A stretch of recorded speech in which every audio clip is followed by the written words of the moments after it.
Yo, what's going on, guys? And I'm loving Pascal Siakam and Scottie Barnes this season, ladies and gentlemen. They've been exciting, and Darko Rajakovic has done a great job of setting this team up. And I know, obviously, it hasn't been all, butterflies and roses, or whatever you want to call it. But I think from what they were last year, you got Scottie over here. They're 5-5. Scottie's averaging 20 points, 10 rebounds. Schroeder's averaging 8 assists. Schroeder's looking like a good signing, first off. Honestly, 43% from the field, 36 from three, averaging about 15.5 points. You got OG averaging 16.5. You got 19.5 from Pascal, 20 from. Like, the crazy part is you guys have 5-6 dudes in double digits. Gary Trent averaging 10.5, and this is a guy who's averaged like almost 20 before. So it's like Gary Trent, those numbers probably going to go up. Jakob Pertl averaging 10. All right, and then behind that, you got Chris Boucher and Precious Achua averaging 7 apiece. As kind of, Precious Achua, you would think they're trying to develop to replace Chris Boucher eventually. So it's interesting. We got a little bit of Malachi Flynn every night, and Otto Porter and Grady Dick. And really, besides that, your main rotation, like I said, is been, when healthy, OG, Pascal, Schroeder, Pirtle, and Barnes. And then off the bench, you have, what's looking like on a regular night, been a little bit of Precious Achua and Gary Trent as the 7-man rotation.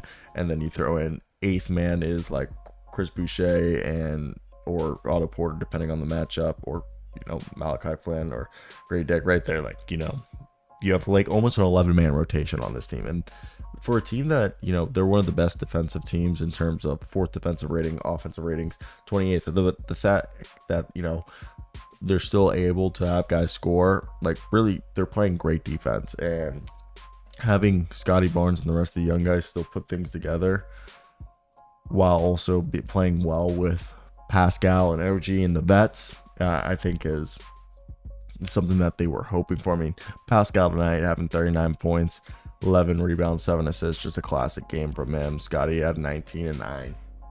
It was just a good all-around effort, in my opinion, and it shows where this team is at. So I think, the Raptors overcome that 23-point deficit to beat my Wizards. You can't be too mad.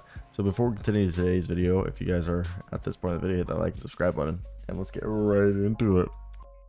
So yeah, when I look at this team, Pascal Siakam dropping a season high 39 points as Toronto was able to overcome, the Wizards, and Siakam at 22 in the third and finished with 11 rebounds. And I think you could see the team was just feeding off him. Rajakovic was just, knew that team was just going in. And this isn't the first time that they've come back from a 20-point hole. They battled back from a 20-point deficit to beat the Spurs in overtime about a week ago.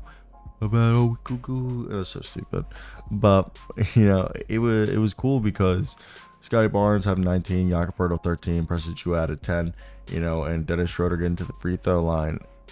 It was important because this continues, to see the team. Like, OG Anunoby cut himself working at home on Sunday's off day, and Otto Porter started in OG Anunoby's plays, and it was good because OG Anunoby, has that cut on his finger, and Gary Trent Jr. sat for the second straight game because of plantar fasciitis in his foot. So seeing that they're still able to rely on this bench that they have is huge. And I think they're going to have a better season than people are giving them credit for. So let me hear your thoughts down below, guys. But that's it. Just quick one about the Raptors.